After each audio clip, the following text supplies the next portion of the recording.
शुरू करो। तो बोला क्यों तुमने कमाना शुरू करो? जब आपको छुड़वाना ही है बाद में, तो फिर क्यों कहते हो कि कमाना शुरू करो?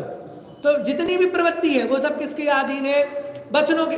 वो हुआ था ना, वो जीजा साले जा रहे थे, बोले आप दीक्षा ले लोगे तो क्या करेंगे? हम भी दीक्षा ले लेंगे। किसका? गज कुमार मुनि के साथ था, किसके साथ है?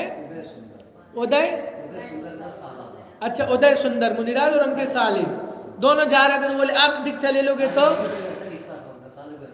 हाँ साला बहन हुई थी दोनों, तो उन्होंने बोला आप दीक्षा ले लोगे तो हम भी दीक्षा। तो ये क्या हुआ? चाहे प्रवृत्ति का मार्ग हो या निर्वृत्ति का मार्ग हो, सब किसके अधीन होता है?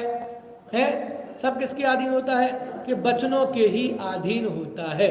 तो अगर धर्म कार्य में प्रवृत्ति करना है तब भी वचन निमित्त होंगे, पाप कार्य में निमित्त करना है, प्रवृत्ति करना है तब भी वचन ही निमित्त होंगे। तो भैया उनने फलाने ने ऐसी ऐसी बात बोल दी थी तो हमने इतनी मेहनत करी और अब करोड़पति बन गए हम, और फलाने ने ऐसी ऐसी बात बोल दी थी इसलिए हमने क्या कर दिया? सब कुछ छोड़ दिया है। भाई बाहुबली को क्या हुआ था? जीत गए थे ना सब चीजें, लेकिन गुस्सा क्यों आई उसको?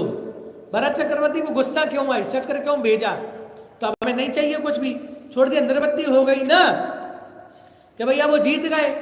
तो सारा मार्ग, जितना भी मार्ग चलेगा आपका, या तो प्रवृत्ति का मार्ग हो या निर्वृत्ति का मार्ग, सब में निमित्त क्या होगा? वचन ही निमित्त होंगे। और देखो, जिसने वचन को ही दूषित कर दिया उसने समस्त मनुष्य जन्म का व्यवहार बिगाड़कर दूषित कर दिया। क्या कहा? कि जिसके वचन ही खोटे हो गए तो फिर उसका पूरा मनुष्य जन्म क्या हो गया? बिगड़ गया। और अतः प्राण जाने पर भी अपने वचनों को दूषित नहीं करो। इसका मतलब इसलिए कहा कि भाई जब आप अत्यधिक क्रोध में हो, है ना, तो तब किसी का क्या नहीं करो? कोई भी प्रतिज्ञा मत लो। कहा नीति शास्त्र में कहा कि जब आप बहुत ज्यादा क्रोधी हो ना तो क्या नहीं करो? कोई भी प्रतिज्ञा नहीं लो। क्यों? क्योंकि क्रोध में व्यक्ति कैसा हो जाता है? अंधा हो जाता है, फिर उसको हिताहित का निर्णय कुछ भी नहीं होता है।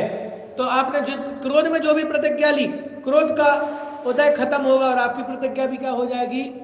टूट ही जाएगी। कोई पागल होगा तो वो बना के रखेगा कि नहीं हमने तो क्या किया था? प्रतिज्ञा। भाई जैसे उन्होंने ले लिया था ना प्रतिज्ञा, किसने? अर्जुन ने। किसने ली थी? कि भाई सूर्यास्त के पहले तक मैं क्या करूंगा है कि इसको मार दूंगा, नहीं तो मैं अग्नि में प्रवेश कर जाऊंगा। किसने प्रतिज्ञा ली थी? महाभारत में जिनने भी ली हो तो प्रतिज्ञा। फिर क्या करना पड़ा उनको? वो श्री कृष्ण को बल्लभ बल्लभ लगा के सूर्यास्त कराना पड़ा कि नहीं कराना पड़ा है? नहीं, वो दूसरी बात है, ये दूसरी बात बता रहा हूं मैं। क्रोध के उदय में प्रतिज्ञा ले ली ना, तो क्रोध के उदय में प्रतिज्ञा ले ली तो क्या करना पड़ेगा? कि आपको हिताहित का निर्णय, वो प्रतिज्ञा सही है कि नहीं, उसका कोई औचित्य नहीं है। और ठीक उसी प्रकार से कहा कि इसलिए आप बहुत ज्यादा हर्षित हो ना, प्रफुल्लित हो, तो किसी को वचन भी नहीं देना, क्योंकि वचन देना पड़ा तो वो रामायण घट गई। तो बहुत खुश हो गए थे ना, मांगो तुम्हें जो मांगना हो, जैसे पूरी पृथ्वी इनके बाप की हो, मांगो जो भी मांगना, विचार करो। क्या कहो? विचार करो। तो विचार नहीं किया, हम भूल गए और हमने क्या कर दिया? वचन दे दिया। वैसे ही वो जब 700 मुनिराजों को उपसर्ग हुआ ना, तो राजा ने भी क्या कहा उन 4 मंत्रियों से कि भैया आपको जो मांगना हो आप क्या करो? तो बोले हम मांग लेंगे जब समय आएगा। तो क्या हुआ कि इसलिए ये ध्यान रखना कि जब आप ज्यादा क्रोधित हो, बहुत ज्यादा क्रोध आ रहा हो, तो क्या नहीं करना? कोई भी प्रतिज्ञा नहीं करना, क्योंकि उसका कोई औचित्य नहीं निकलेगा। और जब आप बहुत प्रफुल्लित हो, बहुत ज्यादा हर्षित हो, तो क्या नहीं करना? कि किसी को वचन आदि नहीं देना, आराम से विचार करना क्षमता पूर्वक। फिर क्या करना?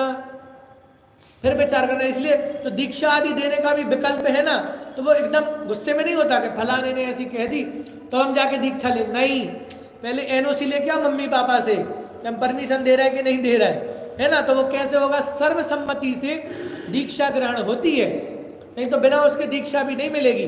तो इसलिए क्रोध आए तब भी कुछ नहीं बोले, ज्यादा प्रफुल्लित तो हो जाए तब भी कुछ नहीं बोले, समता भाव धारण करें।